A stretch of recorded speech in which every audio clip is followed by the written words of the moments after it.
Hello, everybody, and welcome to another episode of the Atlanta Sports Special. On today's game, we're going to recap the death of the Falcons season as we lose to the Miami Dolphins, the 1-6 Miami Dolphins, may I add, at home, too, by the way, as we also deep dive a little bit into the Hawk season through 3 games so far.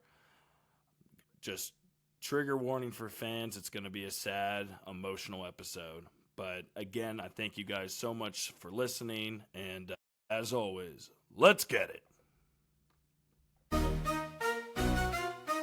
Yeah! ATL on the rise, you know how we do. Beach tree dreams, dirty birds flying through. From the gridiron to the diamond, courts to the pitch. We reppin' ATL sports, every team, every niche. ATL, where the flames ignite. From Truist Park to the bins at night. Dreams take flight, hawks soar high. United we stand, reaching for the sky. I'm going to go ahead and tee this up for y'all. Today is not going to be fun. We got a lot to go through, and it's going to be brutal, so why not start this out with something super brutal to reflect on this day in October. Back in 1991, the Braves lost to the Twins in Game 7, a 1-0 score, with a walk-off single by Gene Larkin for the Minnesota Twins in the 10th inning. And that right there sums up kind of the emotional capacity that I have to discuss this Falcons team and the frustration the entire city seemingly is having with this organization. Before we do that, Kramer, as always, I appreciate you suffering with me, both in silence and vocally. Let's try to do something fun. Let's try to mask this pain here. Yeah, we're going to just real quick going to ask you a nice little blind rank just to get the words flowing and whatnot, and just talk a little bit something that's not going to be sad, just because I know you're on a diet, my friend, and yeah. I'm really, if we're going to suffer this episode, why not go all out? And with that being said, I'm going to do a list of 5 blind ranked of the best foods to have during football season. Oh, this couldn't be perfect. This couldn't be better. Love it. Let's get into it. All right. Number 1, I'm going to go with pizza. Pizza. Let's go. Pizza's so solid. I'm going to go pizza at 2 just because I feel like there might be one that's better. But pizza is such an ultimate food item. I agree. All right, let's go nachos. Nachos. My wife is more partial to them than I am. I can miss nachos, especially that gross yellow cheese. Put that at 5. Nachos done right, man. 5? 5's Put it crazy. At 5. 5's crazy. That's nuts. That's insane. Nachos is the perfect food for the table. Everybody gets a piece, and everybody can get a nice loaded night. I don't know. Everybody's grubby, dirty hands touching the same thing, dude. Get out of my show, dude. Talking about let's go with some good brisket barbecue. Smoke some meats. You smoke some meats right before the game. You wake up early. That tailgate when people go crazy and bring out the green eggs for those. I mean, some good barbecue. Some good smoked meats are going to get 3, only because I'm hoping that number 1 is going to be in here. And I don't know if it is or not. But brisket, especially brisket or some pulled pork on game day is so good, man. If you're tailgating especially, just unbeatable. But so this is going to be your 1 or 4? Yeah. And I decided to just go with all of them because I feel like you can't just name certain ones. I mean, if we want to say that's a blind rank of itself, but I'm going with dips. Anywhere from guacamole, salsa, buffalo chicken, guac, all that. All the dips are put together. Man. Now that I'm sitting here, I wish I had put that at 3 because I'm still hoping for another one that's on this list, hopefully.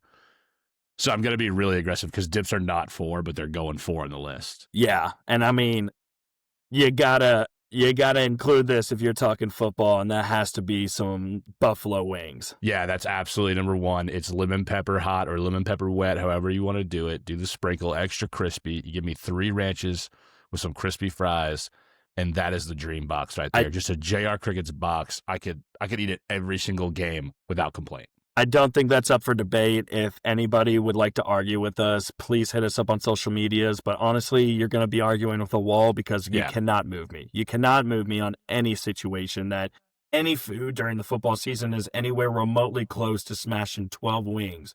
Like, dude, you could bust out some of the fanciest stuff in the world at a tailgate. Yeah, I mean, you could have lobster tail, caviar, and like Wagyu. I'm going right to the buffalo wings. There's just no doubt about it.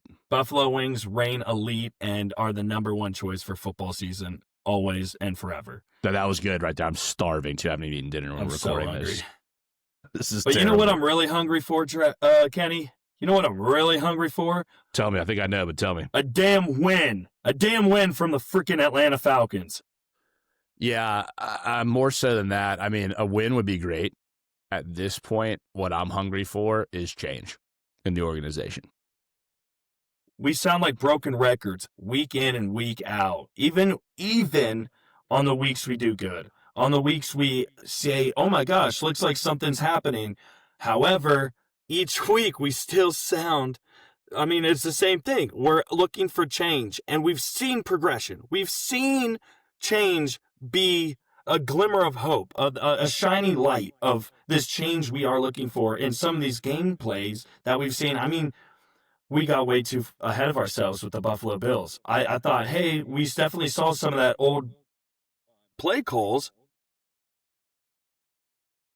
But lo and behold, like what happened? What happened here? Yeah, what happened is I don't know why the front office and the coaching staff choose to move away from something that should be the identity of this football team, because it's literally what Terry Fontenot, whether you hate it or like it, drafted these players to be, which is a run-dominant team. And I know Zach Robinson, coming from the Sean McVay tree, is going to be apparently as stubborn as an ox. And he thinks he's got Matthew Stafford or Jared Goff back there. Like, we don't. We have a young quarterback who's got mobility issues. And to see a guy like Bijan Robinson get 9 carries on a game and only 5 in the first half against one of the worst rushing defenses in the league makes me think, again, they're not doing any game prep. Something's going on at Flowery Branch, and it's not practice.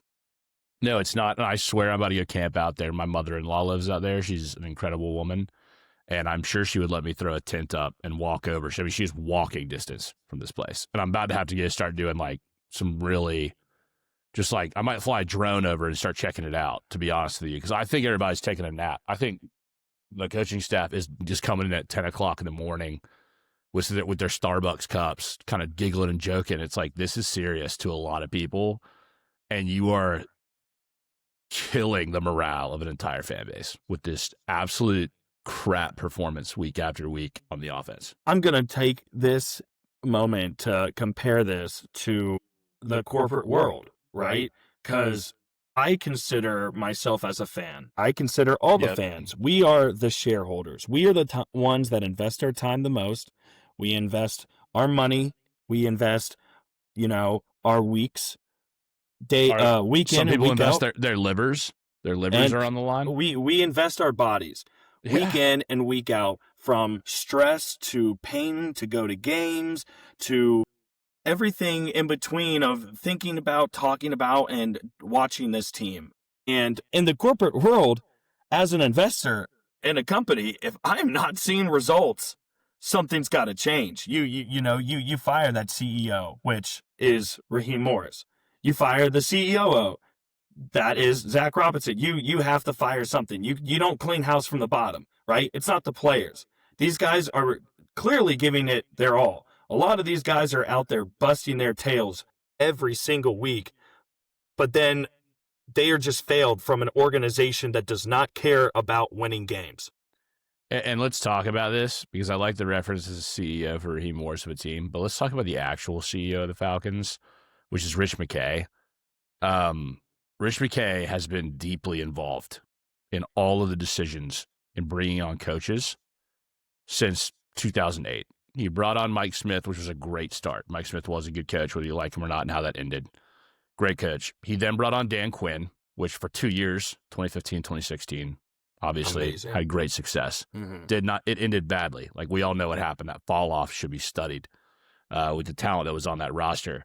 But then in 2021, he is the key person and voice of hiring Arthur Smith, an offensive coach with an offense that flopped. Terrible. Who went out and got Marcus Mariota, who went and decided to draft Desmond Ridder. I mean, this is ridiculous. I mean, so this guy then oversaw and was the proponent for Raheem Morris, which is the most, if you just on paper, and this is really going to frustrate a lot of people. If you don't know this already, here's a list of the candidates that were up for the Falcons who we had multiple interviews with. And this is really going to frustrate people. Like, it frustrated me getting this together for y'all. But the Falcons interviewed Bill Belichick. which is whatever. Which is 302 wins. That's fine. But let's just keep it on paper. 302 total wins. He has a 65% win percentage as a head coach. Okay. Jim Harbaugh, after that, who has a almost 70% win percentage in the NFL. He has 44-19-1. Then Mike Vrabel, who is 54-45 and fits a defensive identity that Atlanta was kind of already building toward with the drafts we were getting. And then Raheem Morris, who, when he was hired, is 21-38 in the NFL. Went 17-31 in Tampa and was 4-7 as an interim Atlanta head coach. The really sickening piece to this, and if we go back and we look about the hiring situation that McKay has gone through here, not only did he look over all of these head coaches and pick Raheem Morris, and this is not a character shot at Raheem. I'm sure he's a great guy, just like Arthur Blank is a great person. And I'm sure Rich McKay is a great person. Players love him. Players have all spoken out across the league. Anybody who's ever worked with him say he's a great guy. He's a player's coach. Yep, and there's tons of guys who lead organizations that are great who don't get it done on paper. And the problem with this is every single one of these guys that he's hired has come back to the Dan Quinn, Arthur Smith line of succession. So common denominator from Smith to Quinn to Arthur Smith to Raheem Morris. They all run in the same line. We're continuing to hire coaches who are failures. And they all stagger in a line. I mean, like, we're just like going, oh, this guy failed? Well, let's hire from the same coaching tree. I don't understand the sense that makes. Because he's known to the organization, that'd be like me hiring my sister, who's a vocal performance major, to run supply chain logistics for Home Depot. Dude. But she's a really good person. You know, I know her well. I know she'll try hard. My sister would be really crap at that. Yeah. Okay. That brings me one of my, separate art from the artist here. But one of my favorite quotes Kanye West has ever said. He goes, I love Lady Gaga. I respect Lady Gaga. I like her music. She does a well job. She's great at singing. But she's the creative director for Polaroid. What the hell does she know about cameras? Yeah, I mean, Ye said it best. It's a similar situation here. It's like, clearly this person, Rich McKay, listen, we'll call him person, we'll call him by name, is making horrible decisions as the Falcons CEO. And great job, dude. You've brought in revenue by charging hundreds and hundreds of dollars to these fans who now can no longer afford to go to games. And you have really cool restaurants and bars where our fans go and sit during the game instead of being in their seat so that the crowd noise is louder for our opponents. If you're proud of that, great. Happy for you. Really cool stadium. Fun to go see a concert in. Really not fun to go watch a football game in right now because the product on the field sucks. It is so disappointing week after week to be. I mean, think about people work very hard in this city. People earn their own money to go spend that money and buy not very cheap tickets to go see the Falcons get absolutely murdered by the 1-6 Miami Dolphins. Hey, but beer's $4 and a burger's $3. That's sick. That doesn't help. Like, you know what I mean? Like, that is the best part about going to a Falcons game right now, because when we go there, it's like there's a 90% chance you're going to see an offensive team that has no idea what it's doing and a defensive team that has now lost its most, apparently it's the guy I've been so high on. It's key leader in Divine Diablo, and we have a glaring problem in linebacker depth. Let's move away from this and talk about the game itself. But that's my little tangent. My neighbor, Noah, shout out Noah, we might be setting up a march around Mercedes to call for the heads of these people that we're talking about. for their jobs, which is terrible. If someone showed up and did that for my job, I'd be real sad about it. But it would, like, it's a public facing position, and the failure is known by millions each week. It's tough, and this is really hard to deal with. At the end of the day, it's like, these coaches are how much they're making. It's public information, and I wish I could get paid that much to be very bad at my job. I mean, Can you imagine? I mean, speaking of shout outs, I want to give a shout out real quick to Atlanta Falcons Barstool on Instagram. We've been collabing with them a little bit, talking to him.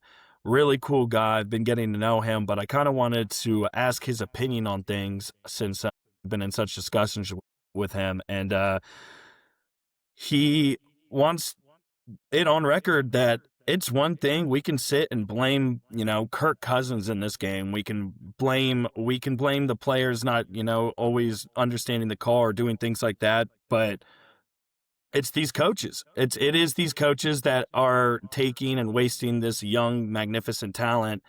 But he also brought up a great point to me saying, hey, the issue is if we fire Raheem Morris, that's the end of the season. That's officially the end of the season. Well, fire a head coach, it's done. Not only that, like, who's going to assume the role? It'll be Jeff Ulbrich, because you don't trust Zach Robinson. If you fire Zach Robinson right now, the next person in line to call plays is TJ Yates. And that's another thing. Got promoted to wide receiver coach because we just fired him. And that's another thing our buddy here brought up. He's saying, we can fire Zach Robinson, but at that point, it's the next people in line are not that much better. And we're just really missing the point of we need to show up and show out. But at the end of the day, he brought up this point to me where it's like, at this point, if we keep doing bad, don't fire anyone and just fire everyone but Jeff Ulbrich at the end of the season. Come January, just scorch earth. Everyone but Jeff Ulbrich's gone, because that is the only man that has earned his title as the defensive coordinator. And at least Jeff Ulbrich is outside of the tree of coaches we've talked about. Like, you want a real defensive head coach, like that's fine. Promote him internally if you really want to stick to these internal hires like that. But then Jeff Ulbrich and Terry Fontenot and Rich McKay have to meet in a room, and they have to say, hey, Rich, love what you do for the program. Do not influence this decision. We're going to go out and get a guy who can actually work with what we have here. The talent pool on this offense is made to run a run-heavy offense that can dominate people, man, mash them at the line of scrimmage, and get playmakers like Bijan and Tyler Algier in space and one-on-one situations with linebackers and safeties where they can win. And instead... Sorry about that.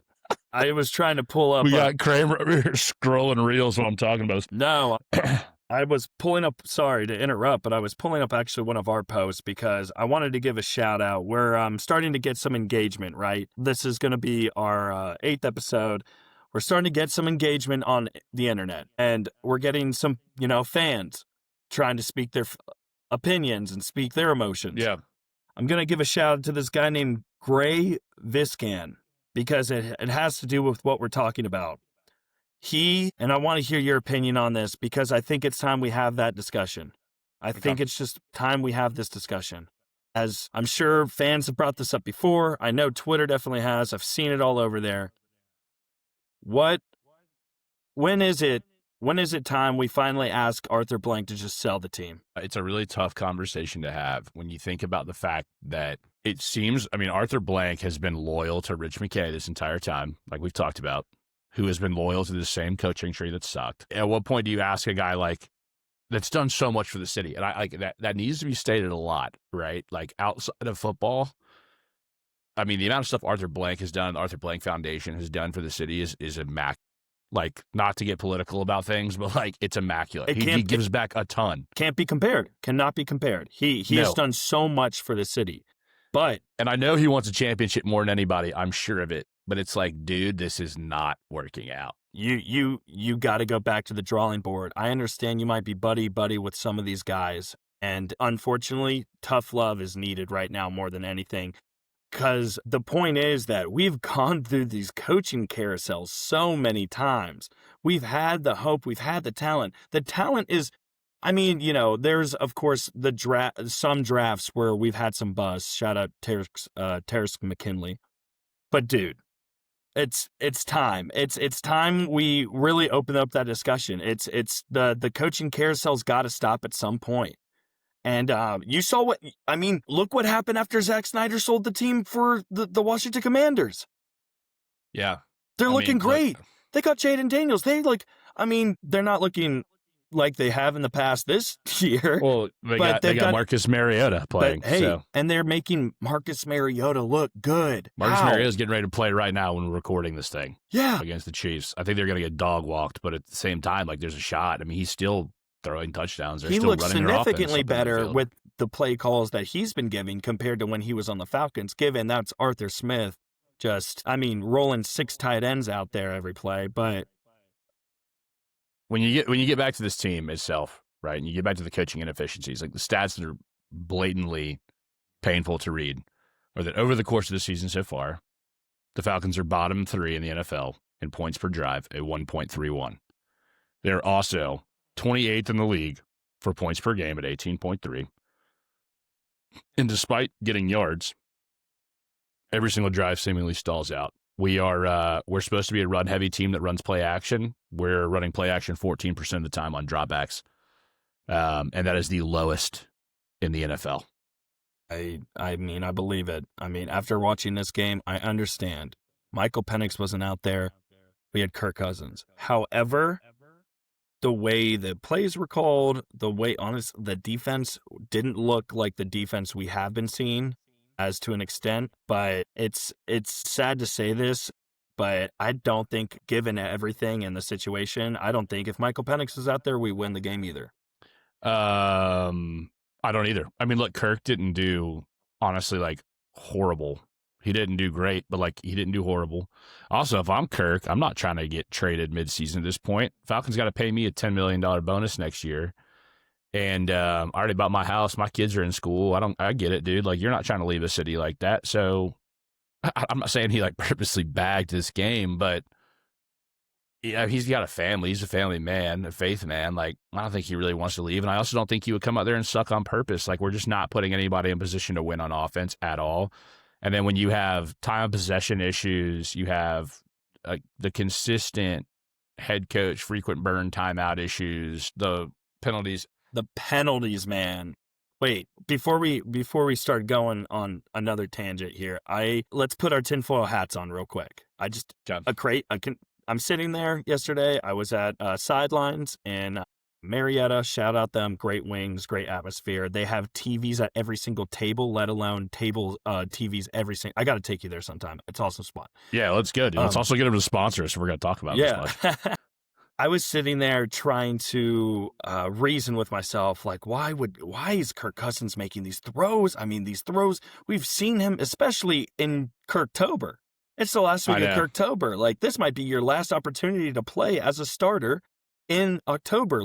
Make it count. And then I just went down a rabbit hole in my brain. I go, this man loves Atlanta. His family's in Atlanta. His extended family is living in Atlanta. Why?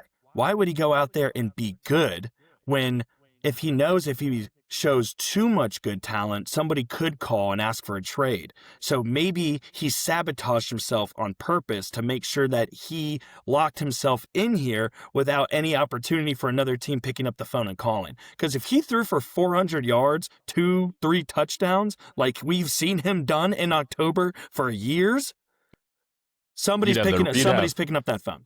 You'd have the Bengals, the Raiders. You'd have multiple teams the Jets. calling, being the Jets might just sink the team right now. Well, they have a first-round draft pick, so it's smart for them. We don't. That's why it's there's no point in us losing. It's like you mentioned, there's no point in us firing a coach mid-season right now because this team has to be successful this season. There's no other option. We can't burn the ship. All we're doing is giving the LA Rams a better first-round pick. The whole point of wwhy we traded up this past draft and gave away that first round pick. The whole reason, because we were like, why would we do that? But shout out, we got that.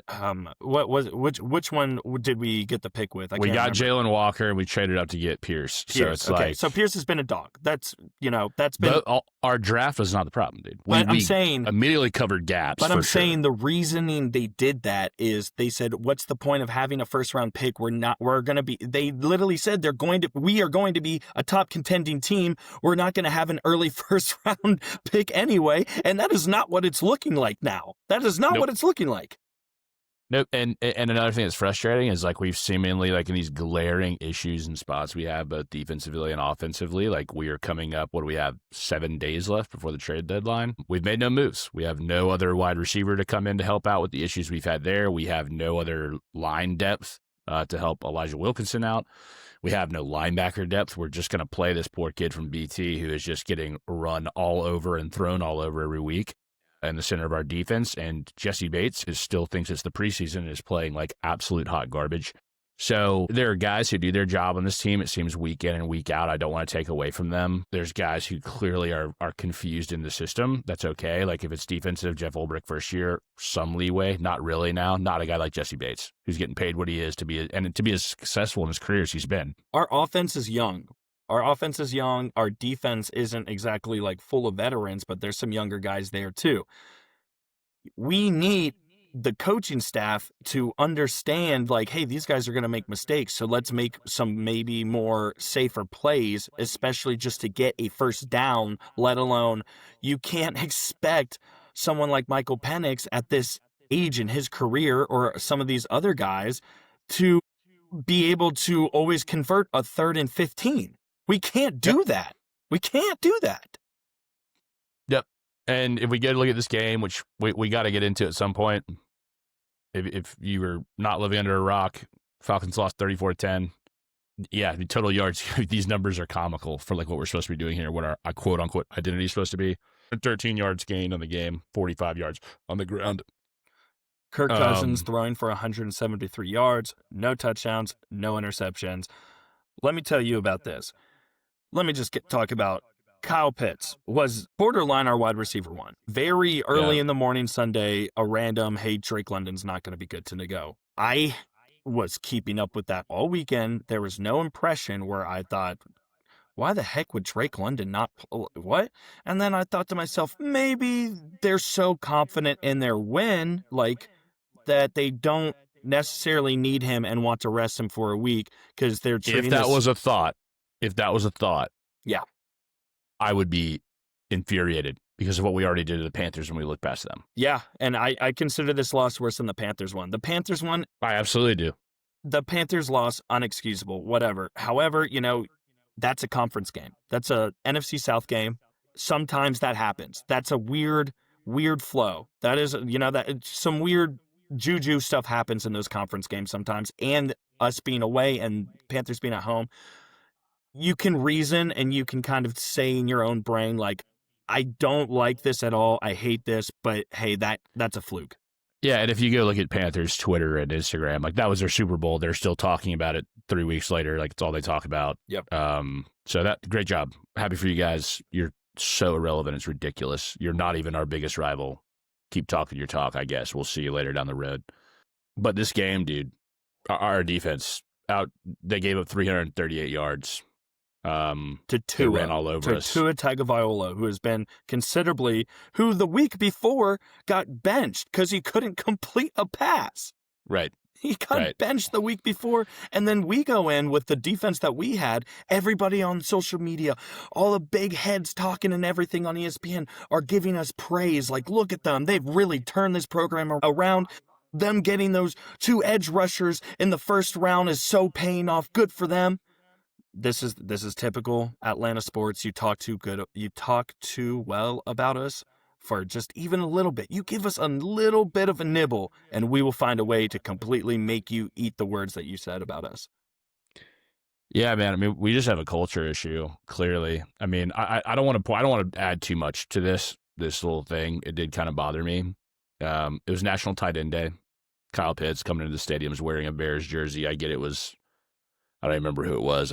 I should probably do more research. It was Mike Ditka, wouldn't it be? Yeah, sure. 88. Okay. I don't know if that's what Ditka wore or not, but I see no reason ever another player should come into a stadium wearing a jersey from another NFL team. What's that about? That's ever disgusting. I get like sometimes people wear like, I've seen QBs wear like Steph Curry jerseys when they're not in the city. Like I get it. But like the Falcons have had tight ends that have been great. Wear Tony Gonzalez's jersey. Absolutely. You know what I'm saying? Wear Algie Crumpler's jersey if you're really about that history. Gosh, I miss him. It's a culture issue. Like, if I'm a head coach and someone comes in wearing a Bears jersey, I'm going to be pissed. But Raheem's probably like, dude, sick jersey. I love you guys. Want to hang out after the game?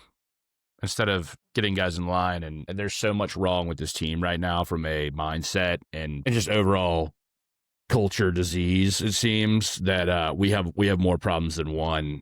And we're in a situation now where we're looking like we may win 7-8 games and be right where we were every season. And that's hopeful based on what I'm seeing on the field. I don't want to be pessimistic, right?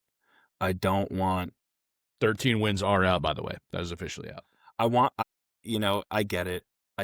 We came into, Desmond Clark was the person that Kyle Pitts was wearing, by the way. I just wanted to look that up because it was a player he says he grew up admiring watching football and is the reason he wanted to become a tight end.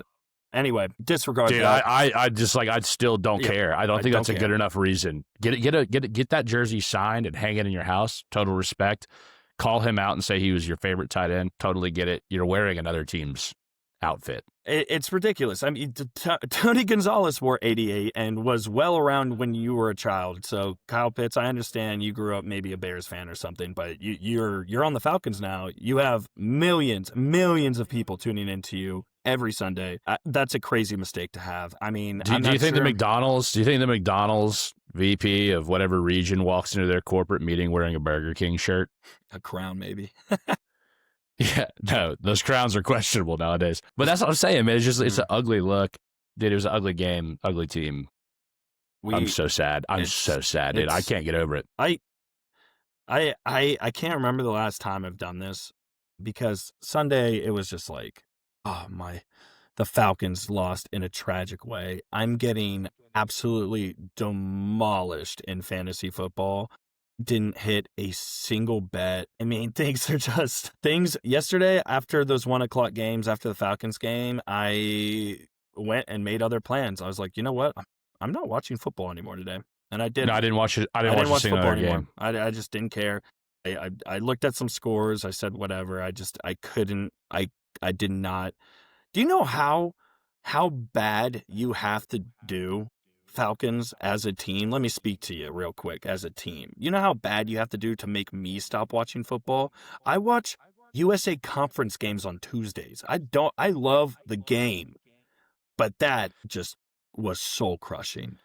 Yeah, I'm pretty sure Kramer was actually about to try out for the XFL at one point. That's how much this guy loves this shit. Okay, so don't question our loyalty or our love for the game.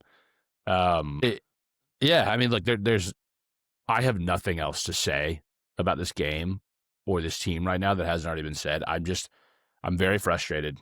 I want to be optimistic. So the transition or the timeline of how we've been on this podcast so far covering the Falcons as the season has started. We were hopeful. We came out here. We were having a good... we were excited. Don't even lie. We were excited. We were excited, hopeful, whatever you want to call it, that first episode. If you go back and listen, we were excited. We were kids on Christmas morning, ready to watch our favorite team play football. About halfway through the season, of week 8, so around week 4, we're still optimistic. We're sitting there like, you know what? Looking at the schedule coming up, there's a lot of teams with injuries. We can do this. We beat the Bills. We think we flew too close to the sun. That's the story of Icarus right there. And we got shot down so bad. This was in fact the worst case scenario of anything that could have happened. And it's just an awful gut punching feeling. Having friends in group chats, having people on the internet tell me how they're just making fun of me, but at some point you got to start feeling bad for these Atlanta Falcons fans and ourselves. Dude, my neighbor is from the Miami area, and he texts me after the game all these gifts just in a row, laughing at me about this loss, knowing good and well I'm about to jump. I told him, I was like, you're gonna be just basically pissing on my grave is what you're doing, dude. It's unexcusable. We went into the week top 5 defense and had Tua put MVP numbers up against us. It's just, I can't. No, Tua looked like the Tua of 7 concussions ago playing in college. Yeah. Good for him, dude. He did it without Tyreek Hill, too. Spoke real ill on his name, and he came back, and he made me eat my words from last episode. So you know what? Good for you, man. Dude, Good even for worse. Even worse, dude. We just saved Mike McDaniel's job, most likely, so he's not even going to be a candidate for someone we could get. It's like, great. Now this dude who would have been a beautiful pairing for this city, dude. Everything that could have gone wrong went wrong in this game. But you know what? We look forward. We drive ahead. Just because our tire went flat, okay, just because our alternator went out doesn't mean we don't get it fixed and get back on the road. We're still going to try to enjoy it. We're still going to try to get there. I will say this loss was very detrimental to us. I'm just going to end here on this last part and say the Falcons, as of right now, are the 25th ranked team in the NFL, and we have a 20% chance of making playoffs. That's hope. I'm gonna spin this positive. There's hope. We have an entire NFC South slate to play. We've only played 2 games in the division. We got the Aints twice. We got Carolina and Tampa Bay again. We got smoked by the Panthers the first time. Yeah, look. Let's take a glance forward here, though, real quick. It does not get easy over the next 2 weeks. In fact, the Falcons have to go play a guy who could have been our head coach, Mike Vrabel. We got to go to Foxborough, play a 6-2 Patriots team that is hot now. They're looking good. They are looking good. The Browns' defense has been stopping some powerhouse teams, and they demolished them. They had now this is something to be positive. Myles Garrett had 5 sacks, set a franchise record for single game sacks this past week. So look, you can get pressure on the quarterback. Problem is, they can win even with that. So, look, I'm looking for a way better game from our defensive front. I know what we have. I'm hoping Divine Diablo, honestly, comes out there with one of those, 75-pound air casts, because I seriously think he'd be better than what we got. Maybe tie his arm behind his back. I don't know. We need him bad. They said he should be back, not this week, but the following week. He fractured his forearm. I don't see that being realistic. We need to monitor the issue with Drake London. I'm assuming he is going to be back because, I just don't see a world being. Maybe he saw what Ray did, and he's just trying to do that. Well, yeah, that kind of goes back to the culture issue. We got guys wanting to leave. The man immediately signed with the New York Giants already, where Koo also went. There's just way too many questions up in the air that are not being solved or not being answered, and we 110% need some sort of clarity. If we're going to tank this season, just go ahead and say that, but there's no reason for us to.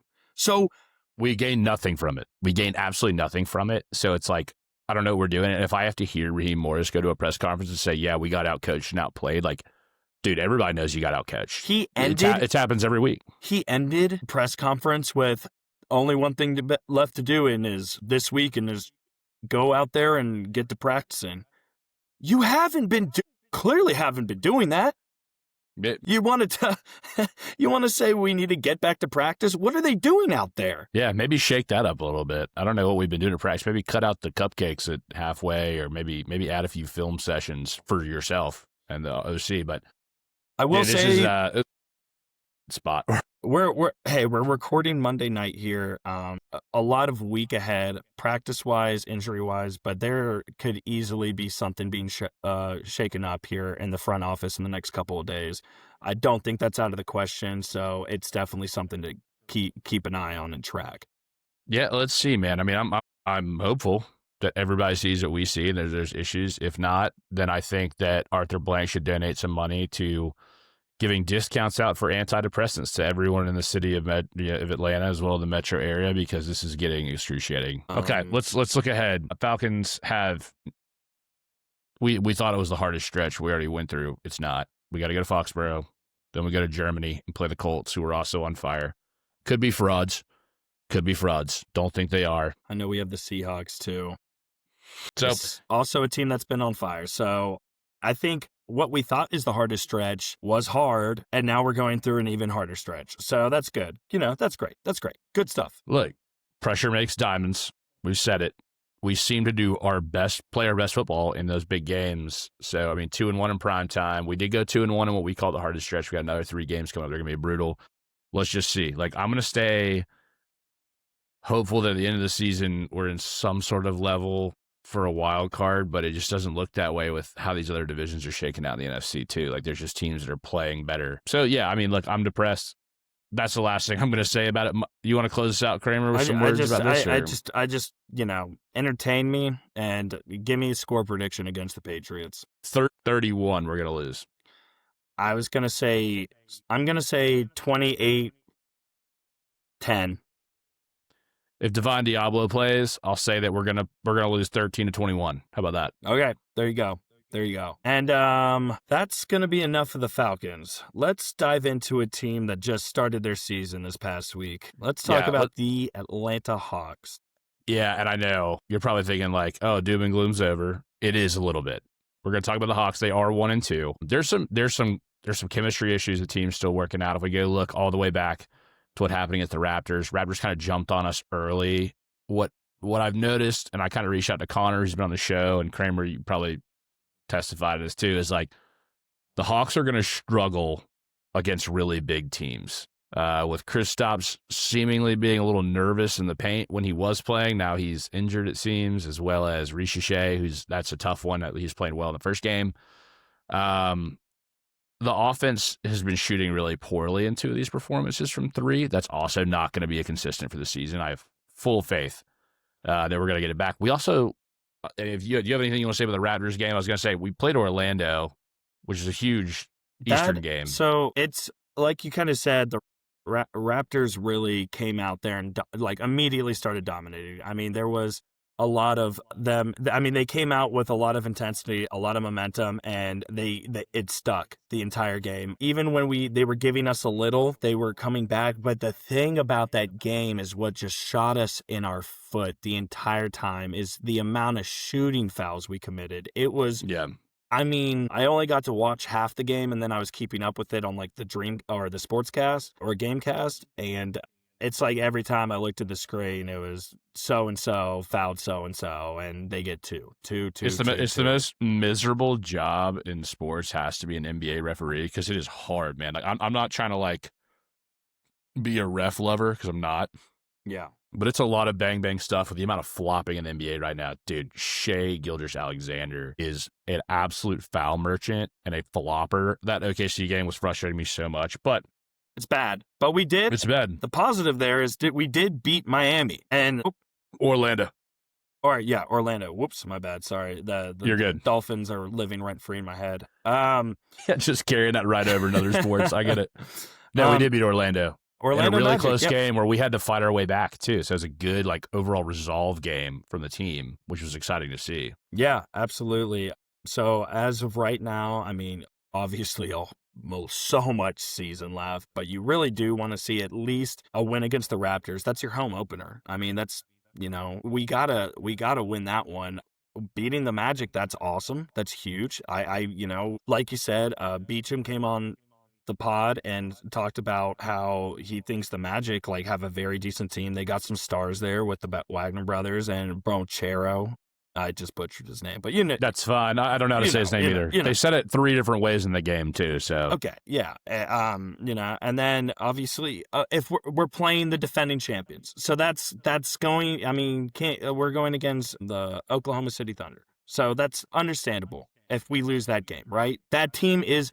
I mean, if you were watching them all postseason, but they're good. They're a good team, and I will never ever speak bad on a team that has Alex Caruso. Shout out him. I love Alex Caruso. The most glaring thing through 3 games is that the Hawks are shooting 27.6 from 3. Again, I don't see that happening. I don't see that staying consistent with the amount of depth we have. And the guys who are making threes, I mean, Big O, our backup center, who honestly should be starting based on what I've seen from Kristaps so far to start the season, has been playing out of his mind. Our bigs that are backups are playing really good. We've gotten some great minutes from, I'm going to butcher his name too. They say it on TV. It's Guy or Gay. Dude, he posterized Chet Holmgren in that game. It was dude, I wanted to put it as my background. Yeah. But then again, we also let Chet Holmgren score 31 points, I think it was, when he played. So, 31 and 12. And then Shea had 30 also. Yeah, I mean, you're not going to win games letting players do that to you. No, and that's that. Dude, we gotta have Risha Shea healthy. He's got length. He's supposed to be defensive as well as scoring. High note, Asa Newell in the minutes he's played has looked really, really good.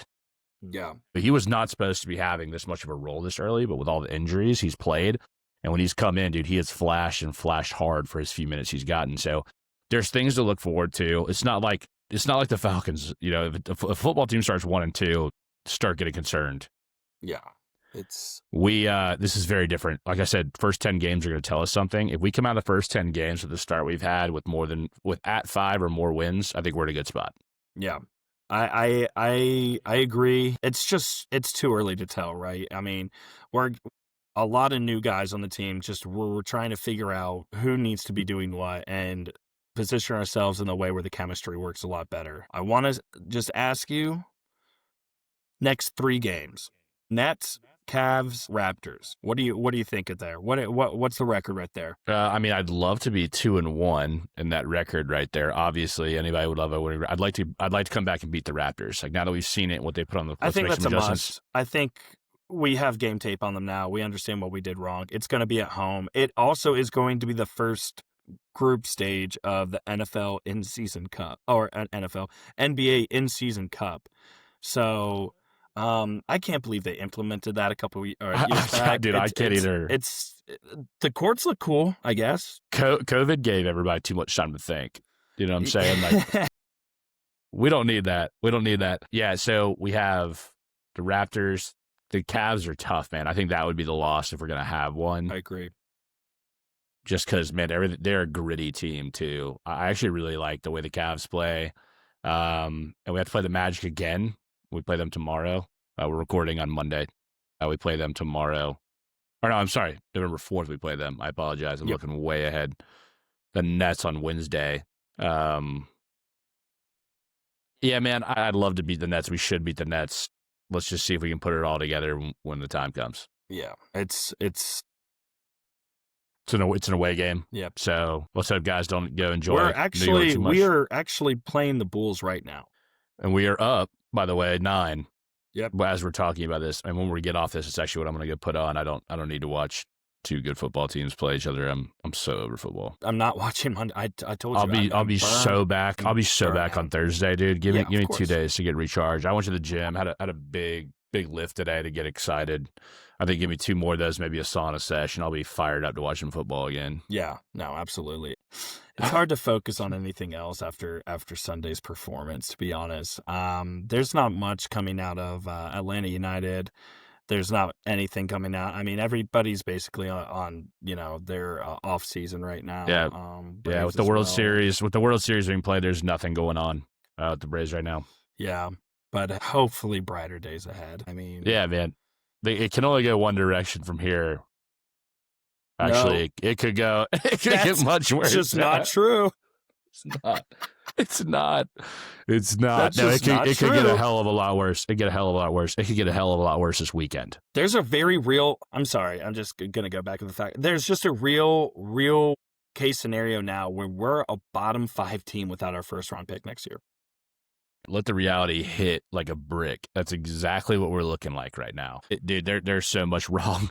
Look, I can tell you this, though, to everybody who listens to this, which thank you all. We've had 100 listeners the past 2 times, which has been unreal across platforms. So we really appreciate it. We're going to be here. And even if there's only 1 person listening or 10,000 people listening, we're going to be sad together. Like we said, this thing's about community. So if you're pissed off, you're sad, you're happy, you're glad, we're going to be here to do it with you. And we're going to call out things when they're good. We gave Zach Robinson flowers when he did 1 good job. Would love to see him do more than 1 good job. But we're going to do this together. And I'm still having the time of my life doing this with you, Kramer, despite the outcome on the field. So thank you all for listening. Yeah, Kenny, absolutely, man. Shout out to everybody who's been interactive and engaging with our posts on Instagram, our Twitter. Thank you to the people. I mean, I'm new to this whole YouTube thing, so I'm not really sure how to get engagement, but we got We got 40 views on one video. I know that's no Mr. Beast, but hey, we're getting something. So it's cool to go. That being said, hey, go follow us on all platforms. We're on X, we're on Instagram, we're on YouTube, and listen, anywhere where podcasts are typically listened to. So, whether you flew here or you grew here, I really appreciate everybody, and I appreciate you guys listening. Please go comment, let us know how dumb we are or if you agree with the things we're saying. And I'll go ahead and wrap it up and just say thank you again, guys, so much for listening to another episode of the Atlanta Sports Special. Rise up, baby. Yeah! ATL on the rise, you know how we do. Beach tree dreams, dirty birds flying through. From the gridiron to the diamond, courts to the pitch. We reppin' ATL sports, every team, every niche. ATL, where the flames ignite. From Truist Park to the bins at night. Dreams take flight, hawks soar high. United we stand, reaching for the sky.